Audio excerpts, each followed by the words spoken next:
Okay, it is 4 o'clock. I'll call the meeting to order. We'll start with the roll call. Mayor Sue Patterson, Present. Deputy Mayor Warren Dickert, Present. Councillor Harold Fleet, Present. Councillor Dave Hawking is absent, Councillor Carol Hudson, Present. Councillor Brandon Cable, Present. Councillor Susan Sackle. Present. All members are present and counted for with the exception of Councillor Hawking. Our land acknowledgement. As we work toward reconciliation with Indigenous people, we begin our meeting today by respectfully acknowledging that we are situated on the traditional territory of the Anishinaabe Nation, the people of Three Fires known as Ojibwe, Odawa, and Potawatomi nations, and further give thanks to the Chippewas of Saugeen and the Chippewas of Nawash, now known as the Saugeen Ojibwe Nation, as the traditional keepers of this land. So welcome to our Committee of the Whole meeting for Monday, March the 4th, 2024. Good afternoon, council, staff, guests, the viewing public, and the media. Council, does anyone have a disclosure of pecuniary interest or a conflict of interest? Seeing none, if one should arise during the meeting, you may declare it then. Following with our agenda, we do not have any additions or deletions, so we'll move on to our health and safety message, which is brought to us by Councillor Sackle. Don't lose sleep over daylight saving time. Daylight saving time in the spring contributes to a rise in injuries and fatalities. An hour of lost sleep might not seem like a big deal, but it influences your internal clock and disturbs your daily rhythm. Losing 1 hour in the day can cause fatigue, distraction, and slower reflexes and reaction time. Not to mention, it's bad for productivity. Keep yourself and others safe by following these steps. Adjust your bedtime gradually before the daylight saving date. A week before, go to bed and get up 10 minutes earlier. The next day, get up and go to bed another 10 minutes earlier. Continue this pattern until you're going to bed and getting up an hour earlier than usual. Adjust throughout the week following the time change. The night after daylight saving, go to bed an hour earlier, which to your body is the same as before. The next night, go to bed 10 or 15 minutes later than the night before, and continue this pattern until your body has caught up to daylight saving time. Avoid stimulants like caffeine, tobacco, alcohol for several hours before bedtime. Help your body equate bed with sleep. Watching television or working in bed exposes the body to mixed messages, and you might find it hard to fall asleep. Daylight saving time is Sunday, March the 10th, 2024, so remember to move your clocks ahead 1 hour. Thank you, Councillor Sackle. Item 6 on our agenda is delegations, and we have one this afternoon. I'd like to welcome Westerio Power Incorporated. We have Luc Charbonneau, who is the Westerio Board Chair and also the Mayor of Saugeen Shores, and Wally Malcolm, who is the CEO for Westerio. Welcome. Thank you very much, Madam Mayor and members of council. It's great to be here in Hanover this afternoon, and thank you for having us. As the mayor mentioned, my name is Luc Charbonneau. I'm the chairman of Westerio Power, and as she also mentioned, mayor of the town of Saugeen Shores. And I'm joined here today by our interim president and chief executive officer, Wally Malcolm. I'm going to turn over to Wally to take us through most of the presentation, but just wanted to introduce our presentation by noting that he and I are on a bit of a tour over the last little while, visiting all of the shareholders of Westerio Power. We recognize how important our shareholders are and how important it is for you to have information about what our company, the company that we all own together, is doing, both in terms of our operations and in terms of investments in the infrastructure that powers all of our communities. So Wally, as I say, is going to take us through a presentation about that, and then afterwards he and I will both be available to answer any questions that you might have. So I'll turn it over to Wally. Wally. Thank you very much, Luc. Mayor, council, and staff, thank you very much for having us here today. I know you got a busy night ahead of you, so we'll try to keep it short for you, but give you an in-depth knowledge of what's happening and transpiring at Westario Power. Next, please. So Westario, 15 communities throughout this area through the counties of Bruce, Grey, Huron, and Wellington. So spread out, lots of pole lines, lots of territory to cover. And we do that with 41 dedicated employees at Westario Power. Next slide. On the human resources side, you'll see that our permanent full-time complement is 40, and we have one individual that's on leave right now to get to our 41. The majority of our staff are unionized employees doing the work out in the field, as well as the engineering and customer billing and collections. Next slide.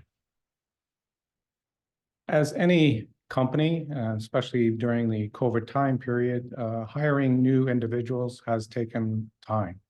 A lot of retirements have occurred over the past number of years, and our location is competing against the GTA area, the Kitchener-Waterloo area, the Windsor area. Lots of competition out there for our resources. As you can see on the slide here, a number of positions have been filled recently. And you can see by the date posted and the date filled that it did take time for us to get to full complement. So no different than I'm sure your municipality is facing when retirements come up. It does take time to get skilled individuals back into our organization. Next slide. Training is very key and important, especially health and safety for our staff. We go through a number of training throughout the year to make sure that our staff are cognizant of the safety and wellness within the organization, and in particular, their jobs. The line staff have a difficult job, especially when the weather is not cooperating with them, and they need that specialized training to ensure that they're safe in doing the work that provides the power to our communities. Next slide. I can go to the next one. So we do have a joint health and safety committee. It is of worker representatives and management representatives. They are very active. They meet monthly. They ensure that the staff has a connection to the corporation in regards to any health or safety or wellness issues that they may see at the organization. And they're very proactive in bringing that up to the executive team to make sure that we address any issues that come up before they become a serious incident. Moving on. Next slide. Operations. What do customers want? They want reliability. They want, when they get home, turn on the lights, put the oven on, cook their meal, watch TV, do their entertainment. Over the past year, we're proud to say that the number of occurrences and the duration of the outages has decreased in Westario Power's service territory. Next slide.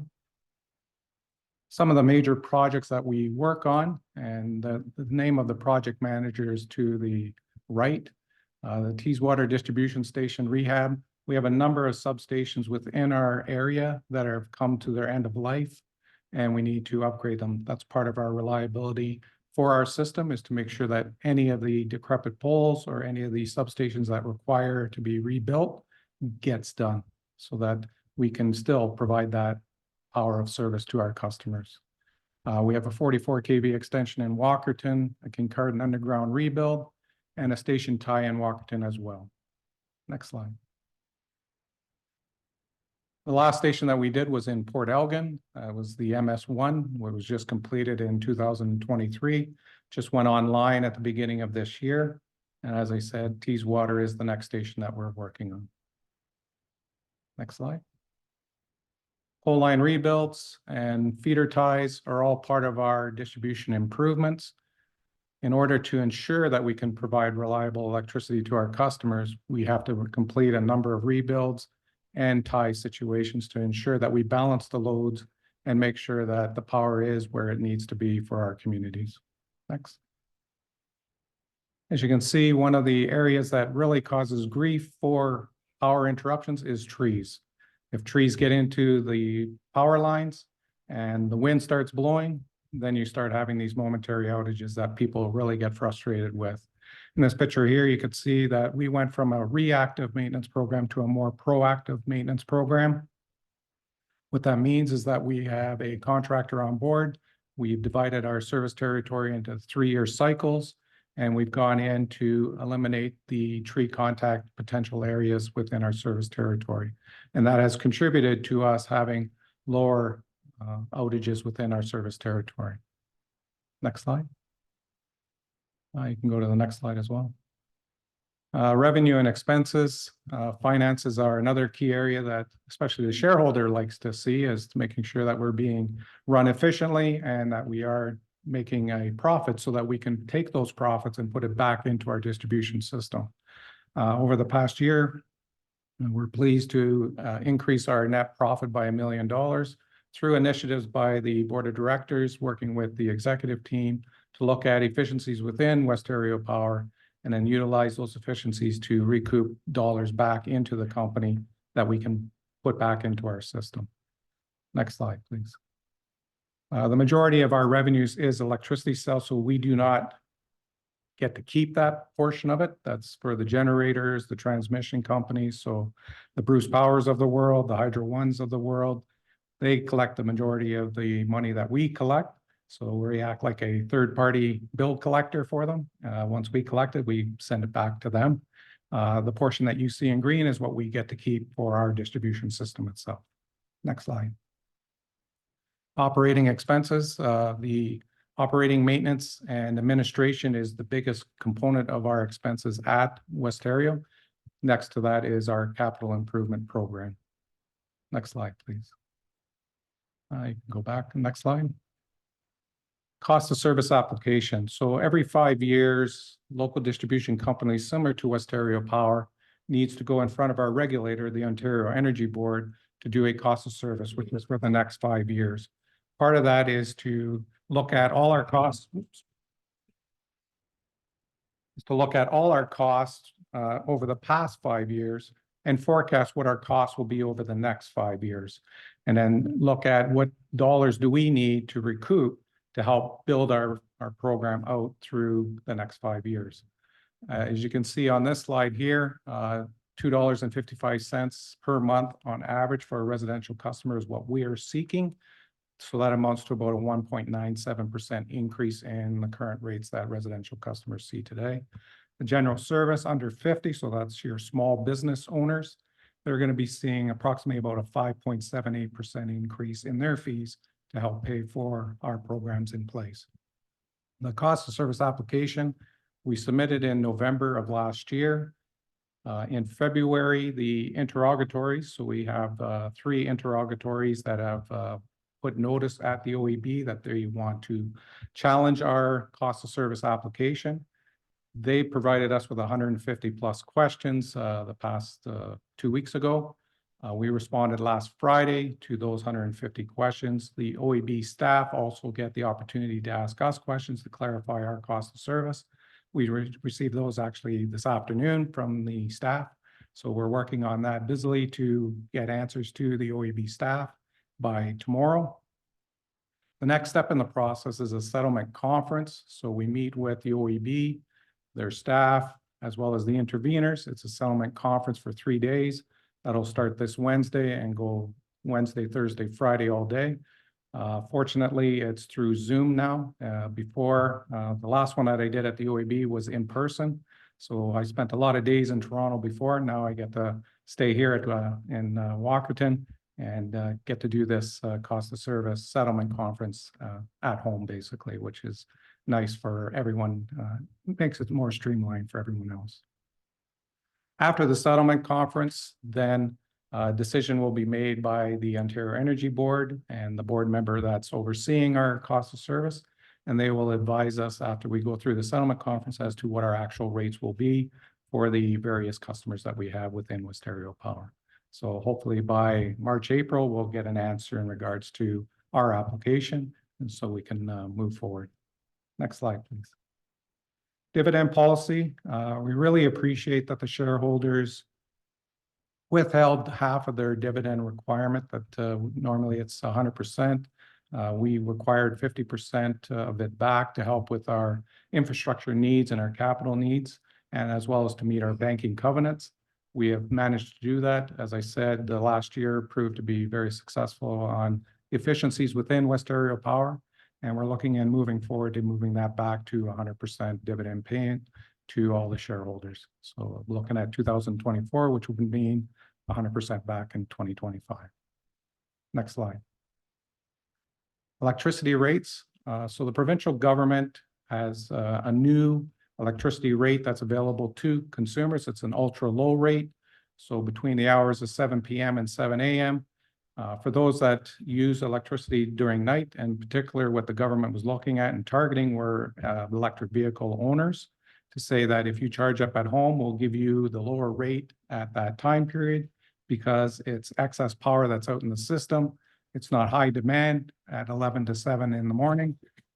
But the converse is that when demand of electricity is higher, particularly between 4 p.m. and 9 p.m. when everyone comes home, you will be paying a higher premium rate on the high rate of electricity. So it's a balancing act for those that use electricity at night versus during the daytime. And the choice is theirs. As of the end of February, we had approximately 15 people that have signed up for this new ultra low rate. So that indicates that the take up of electric vehicles has not been in our communities that we've seen so far. Next slide. Go to the next slide. Electricity support programs. With any government initiatives that have come out in regards to helping people with low income, people that are struggling with bills, people that are just need that extra guidance or help to pay maybe a month of their bill.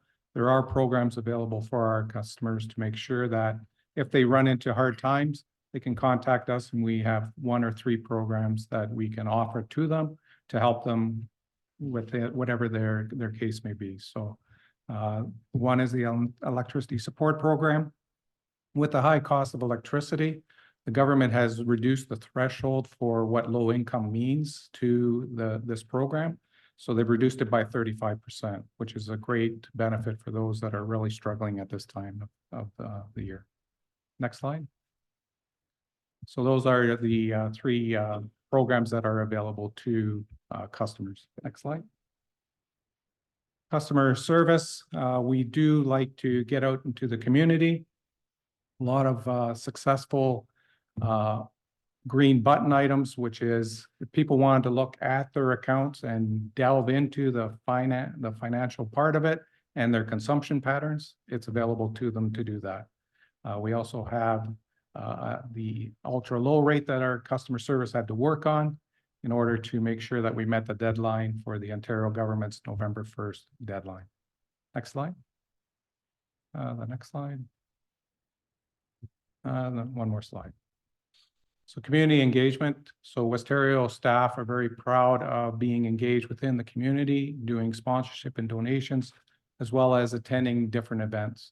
We're trying to promote that more within our small team of 41, but it is showing that they are receptive to helping in their community. They do live here, work here, and they do want to contribute to the community. Next slide. And that's the end of my formal presentation. Luke and I will take any questions that you may have. Thank you. Council, comments, questions? Councillor Cable. Thank you, Your Worship, and thank you very much, Wally and Mayor Charbonneau for the overview. I found it interesting that it was called a quarterly presentation because I really appreciated you coming to share the information. I don't recall having Westario come here since I've been on council, so at least within the last 5 years. So I do appreciate the input and even just hearing more about the organization and trying to learn a little bit more about Westario Power since we know that it is the provider in the town of Hanover. One question I did have was around your operating revenue and expenses. There's a line that's called other operating revenue, and for the 2022 year, it was $744,000. What would be some examples of things that would bring in revenue, I guess, besides hydro sales, or maybe it is through hydro?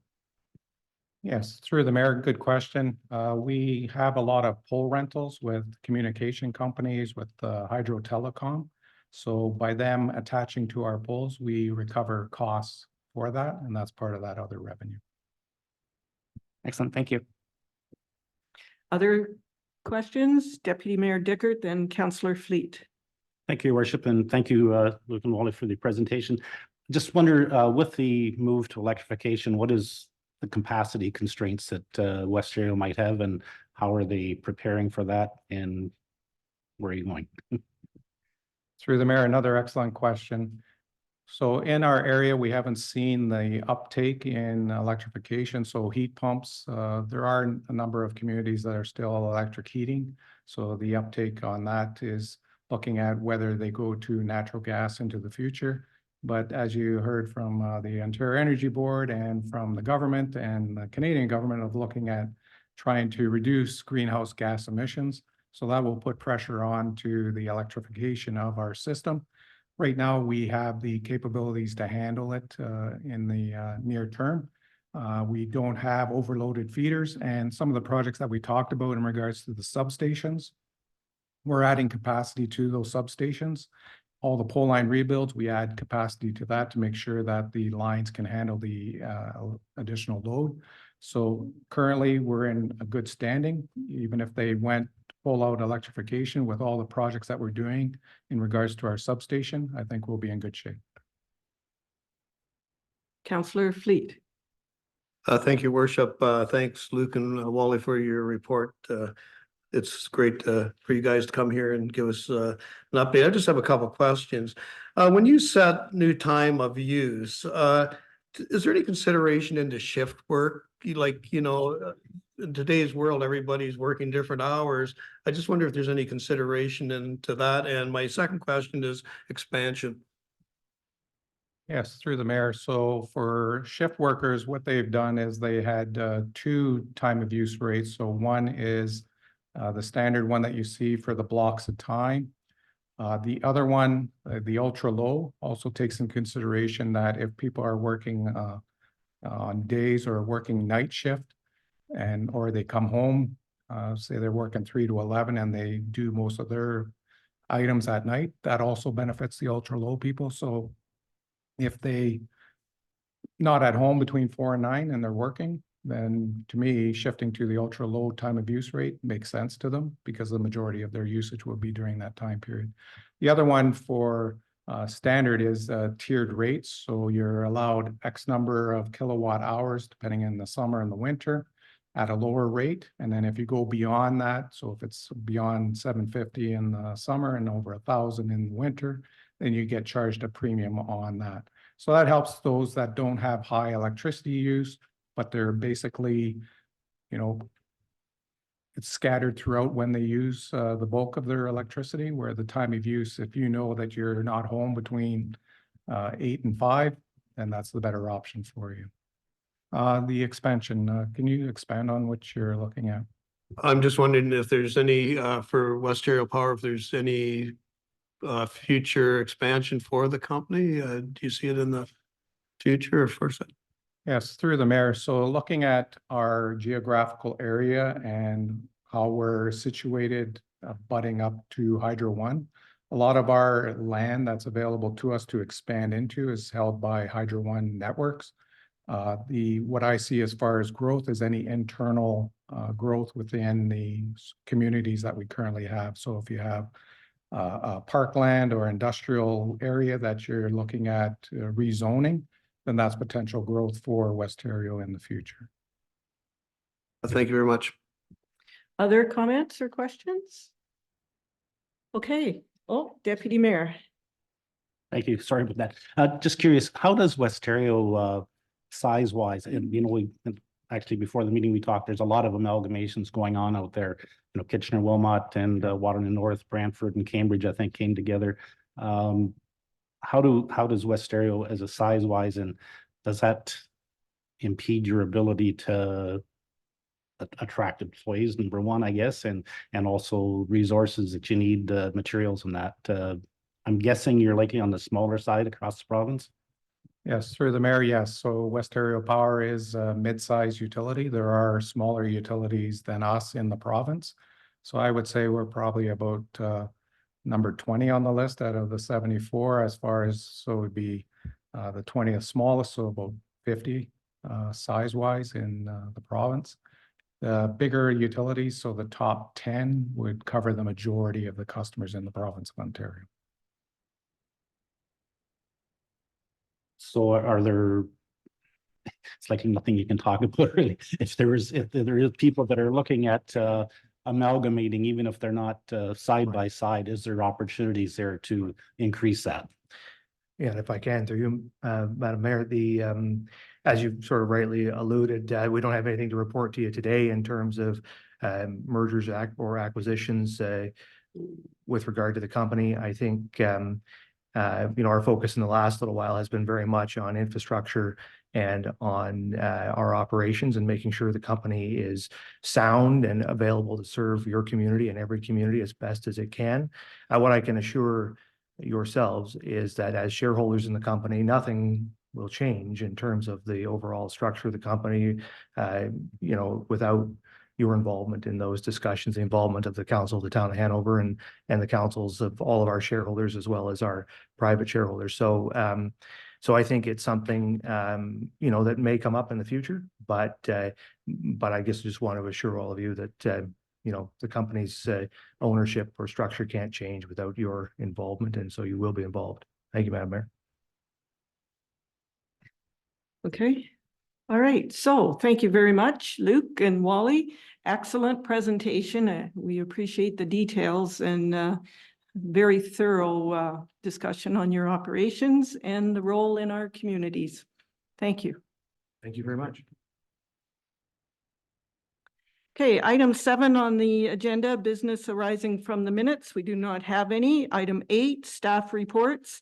The first one, 8.1, this is on page 33, is report FI 0224. It is suppression and rescue apparatus capital purchase. It's from our fire chief, Chief Deniger, and I need a mover and seconder to put this on the floor. Councillor Cable and Councillor Fleet. Chief? Thank you, Your Worship. We are on page 33 of your package. As indicated, this is report FI 0224, suppression and rescue apparatus capital purchase. Presently, Hanover Fire Department's oldest truck is our 1999 custom cab suppression rescue apparatus named 909. In 2023, we created a truck committee to begin discussions regarding what was needed for a new apparatus with respect to design and layout. The new apparatus has to be prepared for response to working fires, alarm calls, rescues, motor vehicle collisions, and much more. The fire chief provided the information developed by the committee to 3 vendors as part of the local authorities service and the Association of Municipalities of Ontario Canoe Procurement Group. Canoe is a cooperative buying group tailored to municipalities, nonprofits, and the public sector across Canada. Canoe collaborates with municipal associations across Canada to bring its trade compliant cooperative procurement programs to members throughout the country. 2 of the 3 manufacturers submitted information for the new suppression rescue apparatus. A table was included in the report for the various specifics reviewed for comparison of the 2 apparatus. The 2 bids received meet the requirements of a suppression rescue apparatus for HFD. Staff, based on their comprehensive review, recommend that the bid from Pierce Commercial be accepted as it most closely meets the requirements of the municipality and is the best overall value. It is designed to both be a frontline suppression and rescue apparatus, carrying all the necessary equipment HFD requires for our many rescue situations. The Pierce Commercial emergency equipment advantages include design and setup that's similar to HFD's present 2020 Freightliner commercial called Engine 910, which will mean similar driver handling of the apparatus, compartment setup, water discharge, and intake setup. Consistency in the fire service is beneficial due to the limited time available for many of the decisions and actions made during emergencies. Cost, given both apparatus have similar design characteristics and ability to carry similar amounts of water, pump capacity, compartment sizing, and hose bed configuration. Discounts provided are competitive, with Pierce Commercial providing discounts of $78,782.63. There's comparable water tank capacity of 1,000 US gallons. Ease of repair, given the unit has a conventional hood that can be easily opened to allow access to the motor, fluids, and front axle. Warranty period is slightly better. The axle weight is slightly higher, allowing HFD to carry more equipment. Most closely meets the requirements of the municipality and is the best overall value. Pictures of both apparatus builds have been included in the report as well. The total project cost is $917,837.85 with HST and customization of compartments included. This is a multi-year capital project that included a project total cost of $900,000. With cost and timing now confirmed, future capital allocations will be updated. As per approved 2024 capital project 2100C009 replacement of rescue pumper, the 2024 budget is $250,000, which is due at the contract signing with Pierce Commercial. This ensures that the price is locked and provides a significant cost discount as well. The chassis is expected in 2025 and payment is required at the time of delivery to the manufacturer plant to secure additional discounts. The total cost of the chassis is $197,816 and will be included in the 2025 capital budget. The apparatus itself is expected in early 2027. The balance of the cost will be due upon delivery to HFD. The balance is $439,493.21. The cost of the entire capital project is anticipated to be funded with a combination of both internal and external borrowing, which is a clarification from the report. Links to the strategic plan include safe and reliable infrastructure, healthy and welcoming community, balanced growth, and open and responsible government. The recommendation is that report FI 0224 suppression and rescue apparatus capital purchase be received and that council authorize staff to proceed with the purchase of a suppression and rescue apparatus from Pierce Commercial Emergency Equipment in the amount of $882,309.21 plus HST. If there's any questions, I'd be happy to answer. Thank you, Chief. Deputy Mayor Dickert. Thank you, Your Worship, and thank you for the clarification on the funding, Chief. My question, what happens to the old unit? Is it traded in? Is there some money generated from the sale of that at some point? Through you, Your Worship. So in 2027, when the new apparatus comes, it will be placed on typically gov deals and sold to the highest bidder. Any other comments or questions? Councillor Hudson. Thank you, Your Worship. Are we still within our effective quote time then? There's a little note on the bottom here about the quote time. We're still good with that? Through you, Your Worship, I did get an update from the company and we were within the line. Councillor Fleet. Thank you, Your Worship, and thanks, Chief. I'm just wondering, there's such a difference between Pierce and Spartan on the, like, almost $500,000. Like, is there, it's the same apparatus? Like, is there something different that there's such a difference? Through you, Your Worship, one's a custom, one's a commercial. So the custom, they have to build from the chassis up, and it's got some advantages, but it is costly. Whereas the commercial comes with a Freightliner chassis, and the Freightliner front basically is already built. So the motor and the seating is already there from Freightliner. So because it's kind of like a cookie cutter situation, they can pump a lot more out and the cost is not as high. Thank you. Councillor Cable. Well, thank you very much, Your Worship, and thank you very much, Chief, for the report. It amazes me that we're talking about a truck that's not going to arrive for 3 years. So that's great that you're thinking ahead. I'm just wondering, are there any grants that help to support communities in purchasing equipment like this for volunteer on paid or paid on call fire services? Through you, Your Worship, unfortunately not. It's all municipally funded. Excellent, thank you. Oh, can I ask one more question while I'm thinking about it? We're building the new fire station, and of course, we're building it to be net zero. And we've talked about the idea that in the future we could have electric apparatus that are in there. Did we ever explore the idea of having an electric fire truck? Through you, Your Worship, the cost of them right now is astronomical, and there's really only a couple that are in use. I think it would be prudent for us to see how they respond. First, because the demand of them is so different than a vehicle. There's large urban municipalities. There's only a couple in Canada so far. In the States, there's a few from the larger cities. But again, relatively new, like we're talking in the last few years, short years. Excellent. Thank you. Okay, all in favor of report FI 0224? That is carried. Thank you. Item 8.2 is report CL 0224. The subject is council appointments. It's from Tanya Patterson, our administrative assistant and deputy clerk, and I need a mover and seconder to put this on the floor. Councillor Sackle and Councillor Hudson. Tanya? Thank you, Mayor Patterson. In summary, there are a few vacancies as a result of resignations within Downtown Improvement Area Board. And the second one, the Economic Tourism and Cultural Development Advisory Committee, specifically for a Chamber of Commerce representative.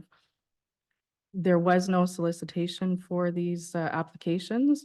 We did receive correspondence on February 22nd from the Hanover DIA, noting their request for council's endorsement for Brianna Schnur to fill the final vacant position.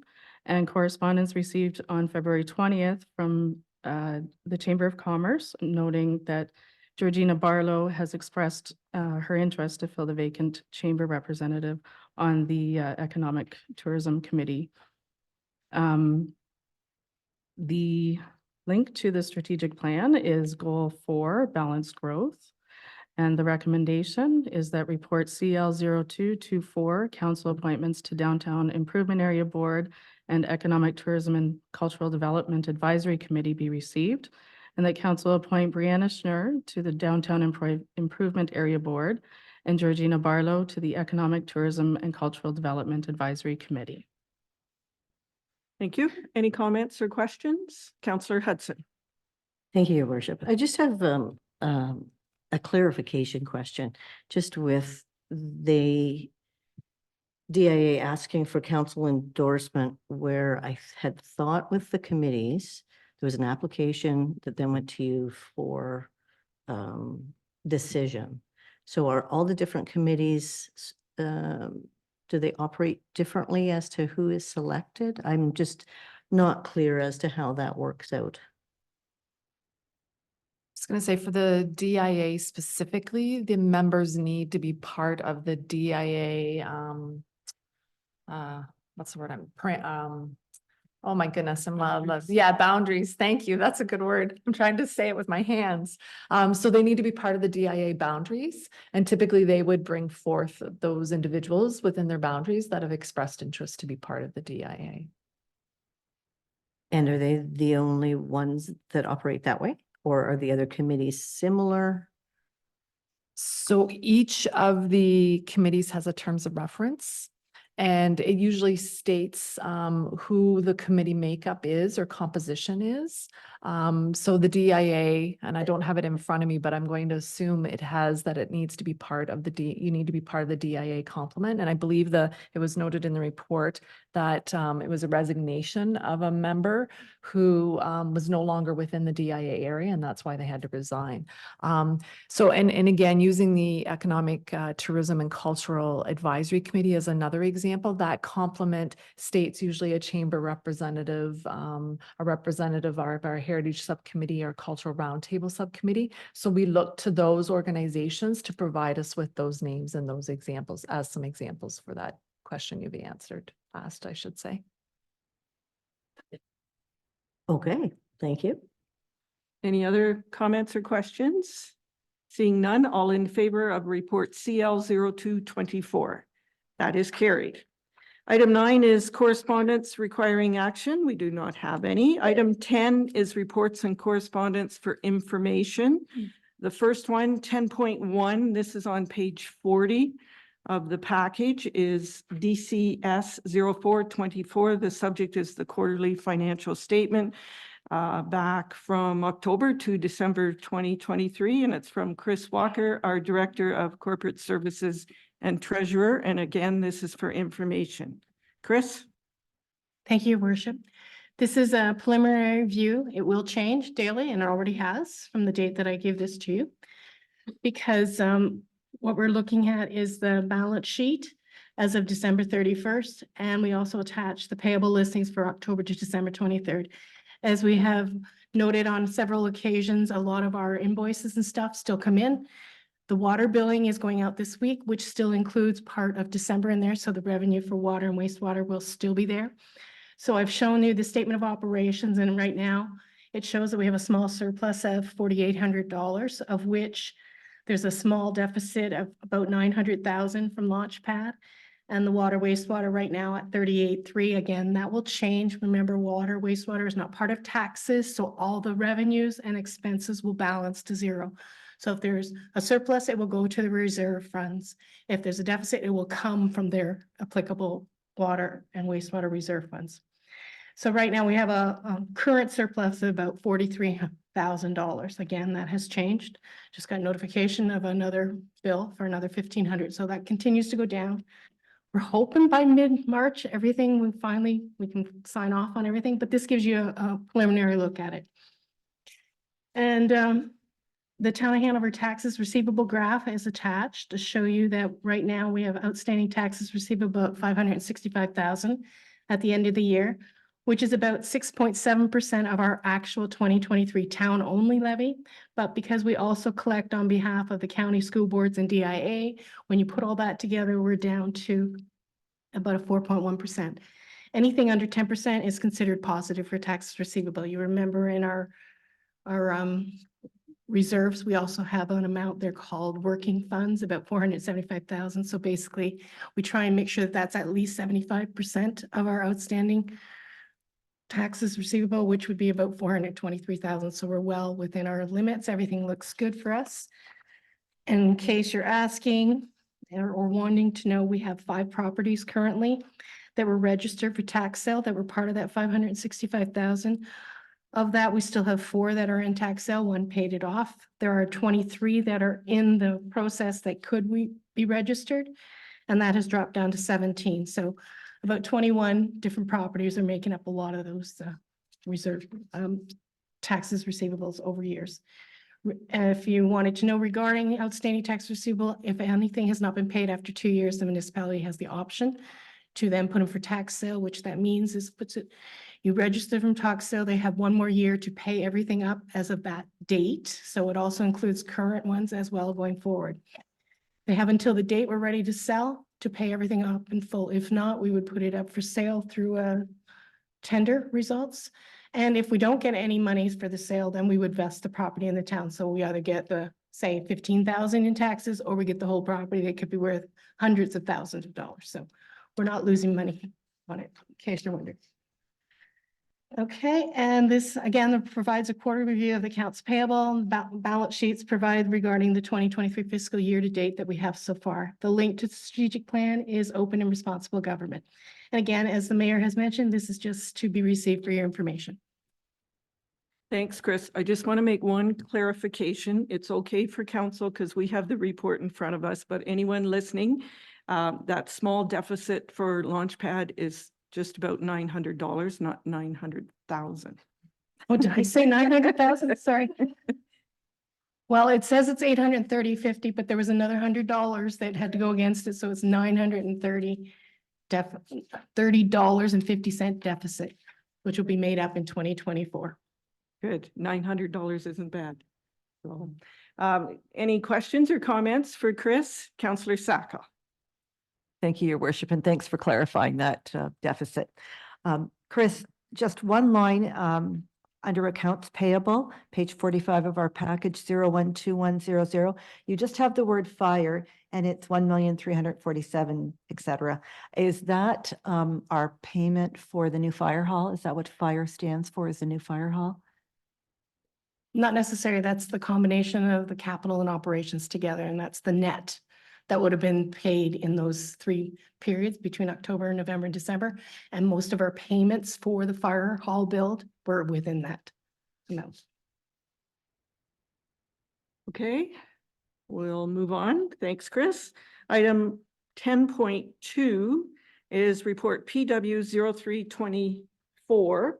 And this is the 2023-2024 drinking water system inspection report. And Ted Knapp, our chief operator, is on the line and will highlight the report. And for anyone needing a page number, this is on page 55. So Ted, the floor is yours. Okay, I can't seem to turn my camera on. That's all right. Okay. We can hear you, so that's Okay, good. perfect. All right, so yeah, this is a 2023-2024 drinking water system inspection report. So on December 21st, 2023, Matt Shannon of the Ministry of Environment and Conservation and Parks conducted an announced inspection of our drinking water system. The previous inspection was completed on February 27th, 2023, and that was an unannounced inspection. The primary focus of this inspection is to compliance with the MECP legislation, as well as evaluating conformance with Ministry drinking water policies and guidelines during the inspection period. The inspection report provides a series of questions related to drinking water systems and the applicable legislative requirements, with observation details being completed by the inspector as they relate to the Hanover drinking water system. The inspection report had one non-compliance item, and that was related to the adverse water quality incident. We had two of them that occurred on April 20th. Was due to the filter turbidity being greater than 1 NTU for more than 15 minutes. And April 21st, with approximately 14.5 cubic meters of improperly disinfected water was directed to the Hanover distribution system. The water did not meet adequate chlorine dosing to achieve the minimum concentration value. Both incidents were reported to the MECP and local health unit as adverse water quality incidents. And these incidents was noticed as non-compliance as treatment equipment did not achieve the design capabilities required under OREG 170-03 or the Drinking Water Works permit. There was no further action required as proper reporting and actions were taken to address the incident. And yeah, there was no concerns to the treatment of the water. Then the report includes an inspection summary rating as an appendix. Our final inspection rating was 96.43%, not 100, but just still in the high 90s. Is there any questions or concerns? Thanks, Ted. Council, any questions, comments? Councillor Cable? Thank you, Your Worship, and thank you, Ted, for the report. I always appreciate receiving the inspection reports from the Ministry of Environment, Conservation and Parks. I think they provide an external perspective on the safeguards that are in place, so that our residents can be assured that they have access to safe and reliable drinking water. So I think it provides an interesting snapshot of our system at that point in time. Just wondering, Ted, for residents that are listening, you mentioned about that incident where water wasn't meeting chlorination requirements before it was moved to the distribution system. Can you provide any context on, maybe how that occurs?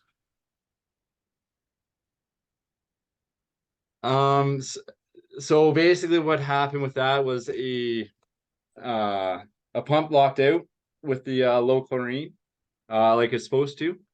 And then what happened was an operator by error actually turned the pump back on and then put some lower chlorinated water out into the system before the pump locked out again or shut down automatically again.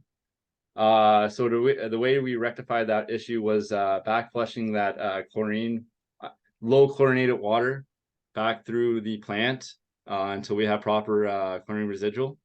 And then we also did samples at the point of entry or the water leaving the plant, and then at the first service, which is the Saugeen Airport.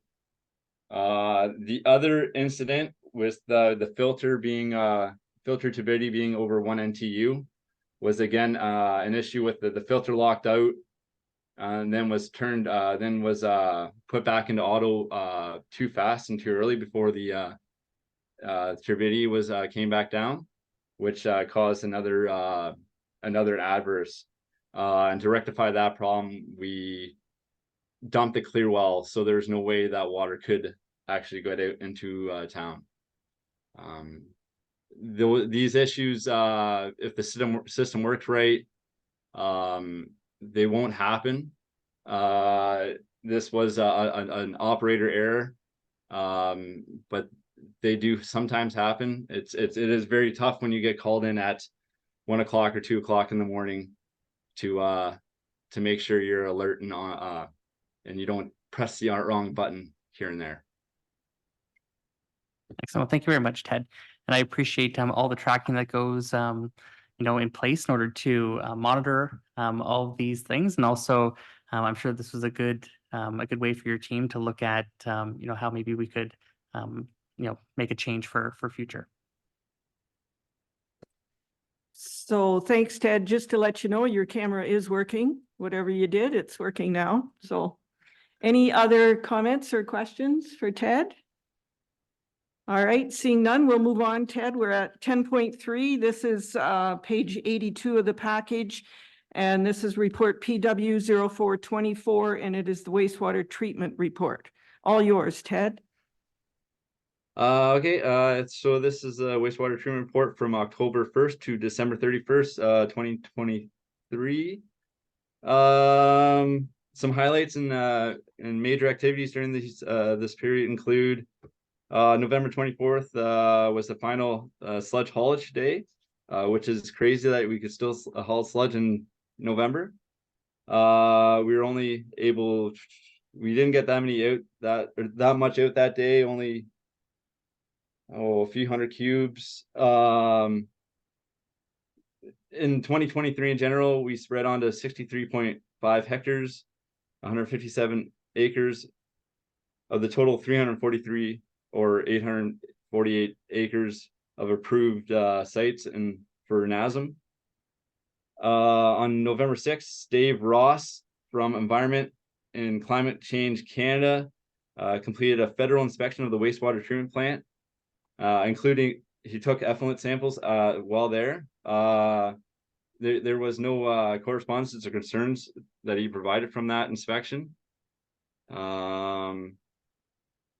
The prior inspection was on November 28th, 2022 of last year, 2 years ago, I guess. Screw pump number 2, a bearing went out on that. We had to get Caldicots there in a hurry to repair it. It took them, I think, about 5 days roughly to repair it, and it cost approximately $10,000. Those screw pumps are very important. We only have 2 of them. So when one goes down, it has to be fixed very fast. And Gas Logics was on site to perform repairs to the flare stacks. In addition to staff also completing repairs to that flare stack. The flare stack is burns off our excess methane gas. We have had a few problems with it over the last 1.5 to 2 years. With it faulting or tripping on us. Gas Logics we had up for igniter issues, and we still are having them look to find an igniter that we can use. The one that we have is kind of fabricated. It was been put together by machinists, I guess. It's not a commercial one, and it would be nice to have a commercial one. It would maybe work a little bit better. We also do have faulting issues and tripping issues with high winds and storms, like heavy rains, lots of snow, that kind of stuff. And really the only way to fix that would be a new flare stack or spending a lot of money to greatly improve the wind protection on that flare stack, which isn't always super feasible. Is there any questions from this report? Thanks, Ted. Councillor Sacco.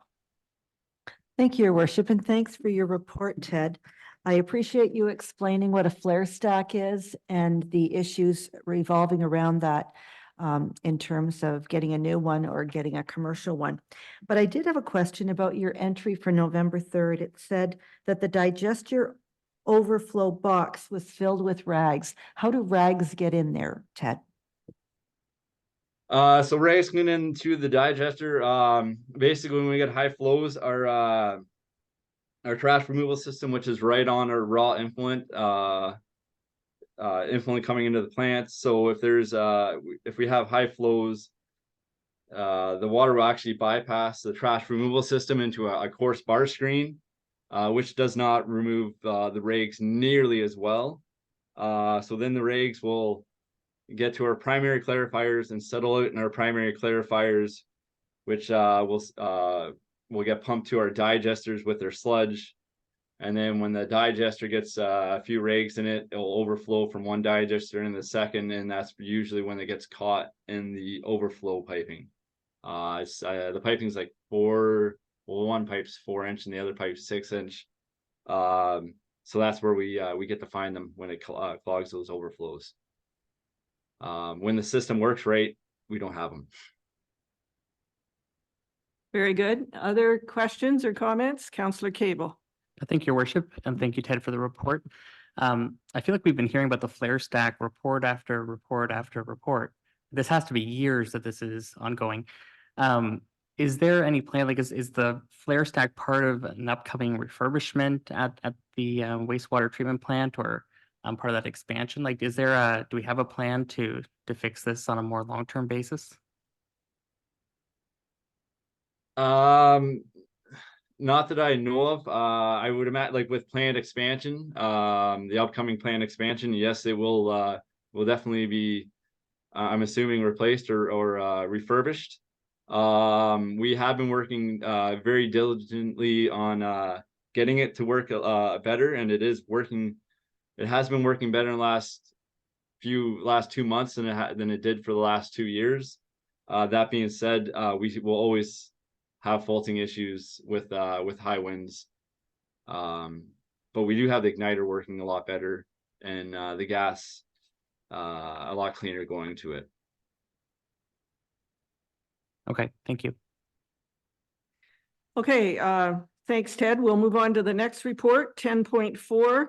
This is on page 88.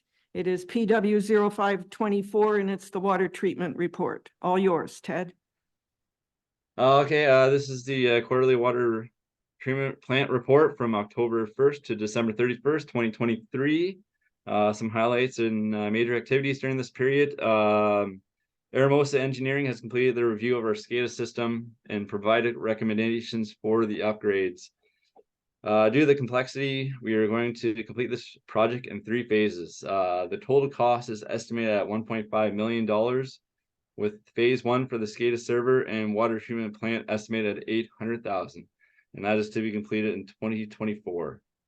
We are currently working on an RFP for this project.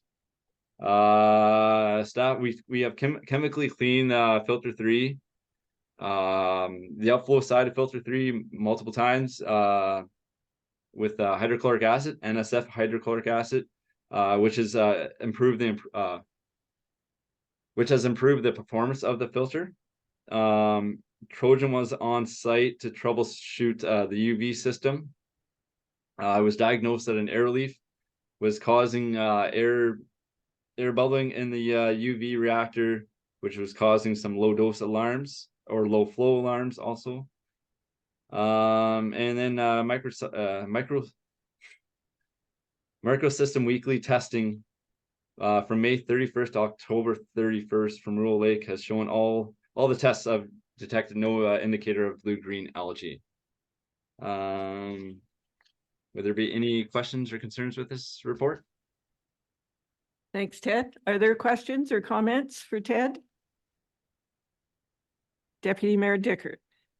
Thank you, Your Worship, and thank you, Ted. And I don't know if this this question really is how relevant it is, but when I was comparing the 2 reports, we brought in a lot less water from the water treatment plant in December than what we treated at the, if you were comparing the 2 reports, the volume of water being sent into the system was lower, but the water that we treated was higher. Just curious as to what would cause that, because I assume there's kind of a correlation between the amount of water we're putting in and the amount of wastewater we're getting back. So, but maybe I'm off base on that. Infiltration, so snow melts, rain, etc. will always cause higher flows at that sewage plant. There's always going to be some infiltration in a town, and especially when there are sewers that are 50, 60, 70 years old. It's hard to stop all that water. So it is just, it'll be conditions, you know, if you have a wet month, you're going to have more infiltration versus a dry month. And so you're not surprised to see that kind of a variance. No, not when it rains, no. Okay, thank you. Okay, that's it for questions and comments. Thank you, Ted, for covering all the reports. So we'll move on to 10.5, which is on page 95 of the package, report PW 0624. The subject is the Food Cycler Pilot Project, and Sherry Walden, our CAO, is going to highlight that. Sherry? Thank you, Your Worship. So if you recall, in November, Council, you received a report titled, it was PW-21-23 Food Cycler Pilot Project. And the direction at that time was subsequent to 2024 budget approval that staff proceed with the agreement with Food Cycle Science and the purchase of those 100 Food Cycler countertop compost units as a pilot project. So that agreement has been executed, and staff are working with Food Cycle Science to ensure the registration and delivery of those 100 units. So that registration is launching as of this Friday, which is March the 8th, to Hanover residents who can register to receive a Food Cycler unit on a first come, first served basis. There's 2 units being offered at a subsidized cost. The first one being the Food Cycler FC30, which is 2.5 liters in capacity and suitable for households of 1 to 2 persons. And that's at $150 cost plus HST.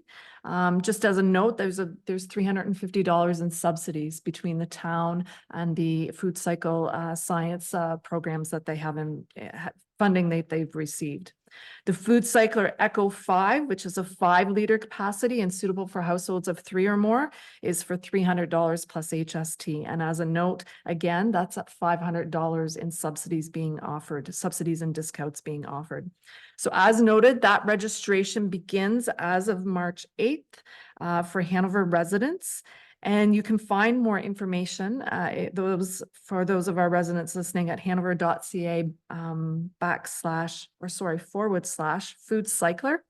And it's right on our webpage, the homepage. You can click to the link, and there's a lot of good information in regards to the Food Cycler units within that and how to register. Again, the registration link will not be active till March 8th. So right now it says register as of March 8th.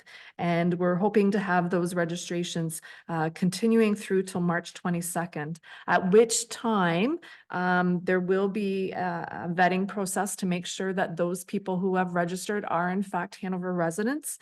And anybody who is approved will be sent a direct email link to then prepay for their unit. Alternatively, they can pay for their unit upon pickup at the municipal office.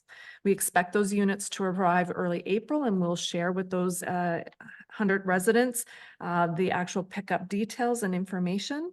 And the only other note that I would share is that the units will require filter replacements approximately every 4 to 6 months, and those will be available online directly through Food Cycle Science, or we will have them here at the municipal office as well. The cost for those carbon filters is $75 plus HST for 4 filters. The requirement of those individuals who do register is that you will track your use for the 12-week period and you will complete the required information. There's a good link again on the website that talks about the resident information package, and it shows you kind of what that tracking looks like.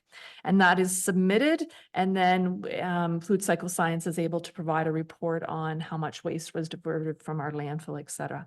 Following that 12-week tracking period, the Food Cycle Science unit is residents to keep. It's not that you have to return them or anything like that. And we're going to offer an incentive prize for those who turn in their tracking information. So this project again was included in the 2024 budget, and to the town, that's an approximate $11,700 cost. And that's the $100 that the town is contributing for these units, as well as the shipping costs. I'd be happy to answer any questions that you may have. Thanks, Sherry. Councillor Hudson. Thank you, Your Worship. Actually, the question is sort of coming from one of the taxpayers, and they're wondering, because they haven't seen these, if we will have one here for them to have a look at before they commit and to get a little better idea of how it operates. I would say no, we will not have one here, but there's good pictures on the website. So if you go on the website and go to that Food Cycler link, again, in the resident information, there's at least a good picture of what it looks like. In fact, they're suggesting that it can go on a countertop or in your basement somewhere, that type of thing. Councillor Sacco. Thank you, Your Worship. Sherry, one more thing about, first of all, I want to say that my husband and I definitely want to get the 2.5 liter capacity when we'd like to try that. But I'm wondering, do we get the carbon filter with that, those 100 people?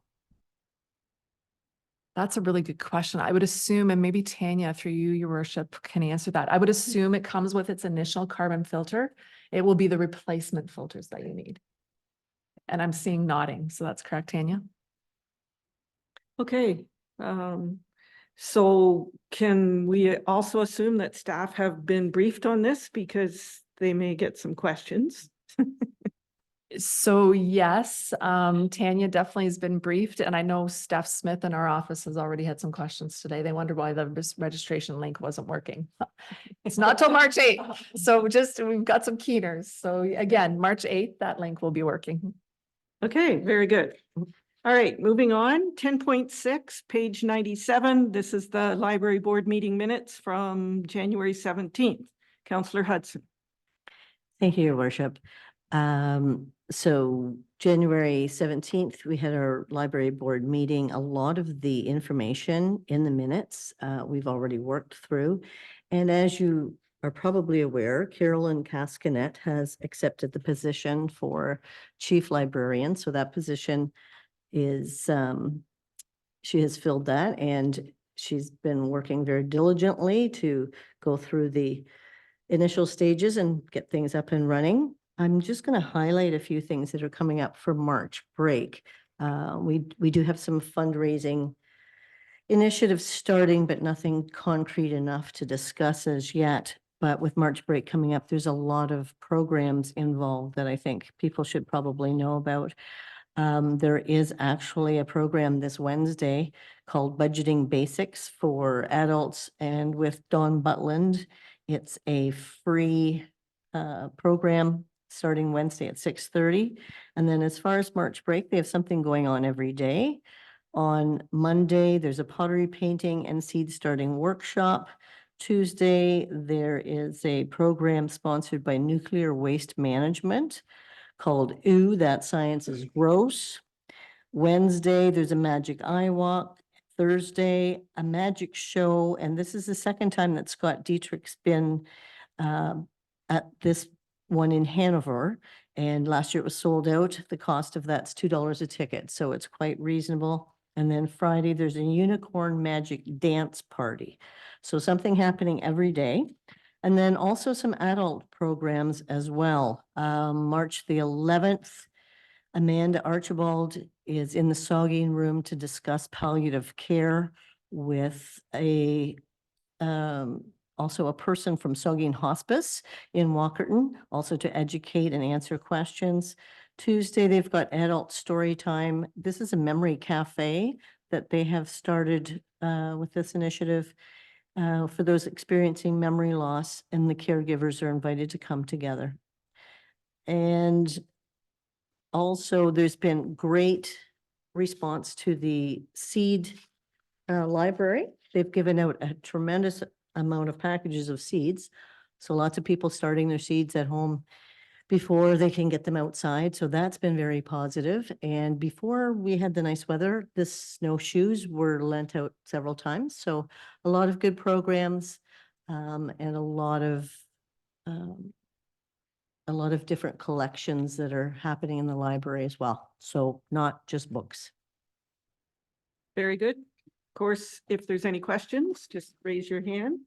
10.7, page 100, the Downtown Improvement Area meeting minutes. Councillor Fleet. Thank you, Your Worship. DIA met on Thursday, January 18th. We had a potential board member guest, Brianna Rolston. I guess she's Brianna Schnur, injected by Bree, a cosmetic nurse. The SIP 21-23 downtown revitalization DIA portion. A letter has been sent with a check to JD and Optical Gallery and Hanover Realty for their recent 2023 facade improvements. Market committee update, Linda Fiddler confirmed the fall market date is September 21st and the Christmas market is set for December 2nd. And Jen is going to be Mrs. Claus. So that's all I have to report from the DIA. Thank you. Okay. Thank you. 10.8 is the Saugeen Mobility and Regional Transit, otherwise known as SMART, meeting minutes. Deputy Mayor Dickert. Thank you, Your Worship. Our January 26th meeting was our election of officers. Ed McGugan was going to serve as our chair for the second year and Doug Townsend as vice chair. We finalized our municipal contributions rate to allow our partners to complete their budget processes. The board has requested the manager prepare a report on the use of the large 30-passenger bus that we have and look at the rates and offerings that we provide with that vehicle. Board and management continue to look for efficiencies and are targeting the amount of deadhead kilometers and driver time that's used. We've given the manager a target to complete that task and looking for implemented changes by the end of the year. Our operations report indicated a total of 1,904 rides in December, and Hanover clients had 457 of those rides. So certainly a well-used service in our town. That's I would gladly answer any questions that anyone might have. Thank you. Are there questions, comments for Deputy Mayor Dickert? No. All right, we'll move on. 10.9 is a resolution from the municipality of Wawa, and they are calling upon the Government of Canada to support Bill C-310 and enact amendments to subsections of the Income Tax Act in order to increase the amount of the tax credits for volunteer firefighting and search and rescue volunteer services from $3,000 to $10,000. Any discussion? Right now, we are receiving it for information. And Barry, did you want to highlight? Just when this came in, we've actually had a couple other communities that have supported this resolution that we've received in the last, I would say, 4 to 6 weeks. So this is the original resolution as opposed to those responding resolutions. So we did ask Chief Deniger, and he did have to leave a little bit early, so we provided some notes. But he noted that this in general is a good idea and will benefit the firefighters and not cost the town anything accordingly. So that tax credit currently exists, that's noted, but the increase would allow them to have that higher tax credit as such. He noted that most of our firefighters have well over the 200 hours of service per year. And then there is also the on-call part. So again, these are those gestures, I guess I would say, or those items that help to attract and retain potential volunteers in this role when we know that is challenging. We've had good success the last couple years with our recruitment, but I do know that is a challenge in other communities. So I would share those notes for your information. So do you want to support it or receive it for information? I've got a couple of nods for supporting. So Councillor Cable, you'll move that. Councillor Sackle second. Any other comments or questions? All in favor to support this resolution? That is carried. Thank you. So I'm just going to take a second and write down the names so we have them. All right, 10.10 is correspondence from the Multi-Municipal Energy Working Group. And this group advocates for stronger safety measures and best practices related to wind turbine installations across the province. And they are suggesting that municipalities may wish to reaffirm their unwillingness to host projects until the appropriate ministries address the concerns and make stronger rules and regulations. So I am aware that our comprehensive zoning bylaw does not permit wind turbines within our boundaries. So we do not need to support this or complete the resolution. My one question was, is it considered a mini turbine, the one at the hardware store? And I'm looking to Andrew for that. Through your worship, I'm not 100% sure. It really talks about the output on it. I would have to see the technical details on what they have to understand if that one does or not. Sorry. In my mind, that is a very small wind turbine compared to what you see when you're driving down the highway and you see those large turbines. But we're covered on this. We don't need to support that. But it's good to hear what's going on in other municipalities. Item 10.11, this is for information, and it is a letter from Sylvia Jones, who is our Deputy Premier and Minister of Health. And she is responding to our delegation that we had at Roma with Deputy Mayor Dickert and myself. And her response is, our government knows that collaboration is the key to building strong, thriving communities. Each rural community has their own set of unique circumstances, and through Your Health, which is a plan for connected and convenient care, we will continue to improve the healthcare experience to meet individual needs. And she does say she looks forward to continuing our dialogue as we work together. And I should have mentioned the delegation was to advocate for funding for our emergency department, who is feeling the pressure from the closures of surrounding hospital emergency rooms. So at least they're aware of it. All right, 10.12. This is highlights from our Grey County Council and Committee of the Whole meeting from February 22nd.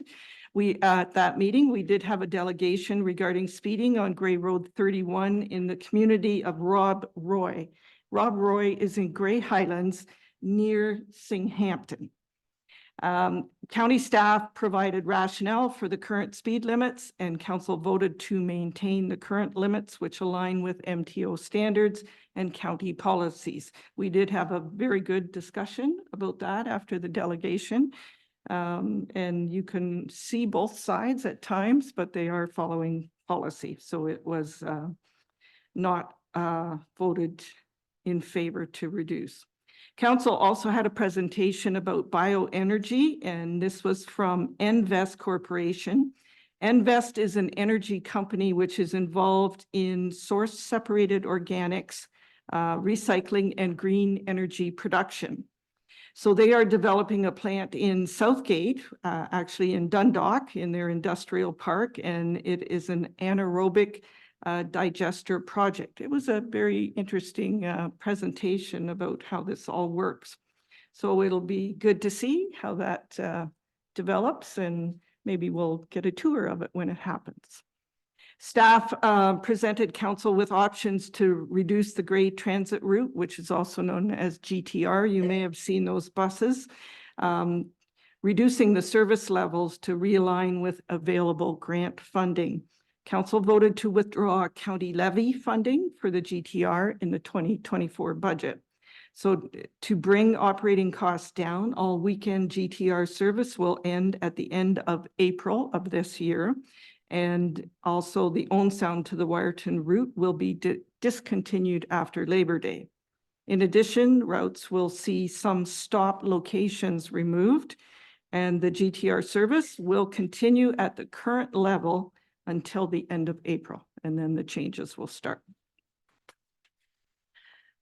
Okay, item 11, planning and other meetings. Of course, all of our meetings are on this agenda and on our website. I do want to highlight that there is a public meeting on Monday, March 18th during our council meeting. This is a zoning bylaw amendment to rezone 579 9th Avenue from residential type 3 to residential type 5 to accommodate 7 additional apartment units for a total of 9, which is good for our community, putting more apartments in. So item 12, dates to remember and announcements. The next regular council meeting is March 18th at 4 p.m. The next committee of the whole meeting is April 2nd at 4 p.m. And a reminder, the municipal office will be closed on Good Friday, which is March 29th, and also on Easter Monday, which is April 1st. And at this time, I will ask, are there any notices of motion? Seeing none, we do have a closed meeting. And it's recommended that the Council of the Town of Hanover meet in closed session in order to address a matter pertaining to litigation or potential litigation, including matters before administrative tribunals affecting the municipality or local board involving a corporate agreement. So I need a mover and seconder to go into closed. Deputy Mayor Dickert and Councillor Fleet, all in favor? That is carried. So we'll just take a couple of minutes before we turn over.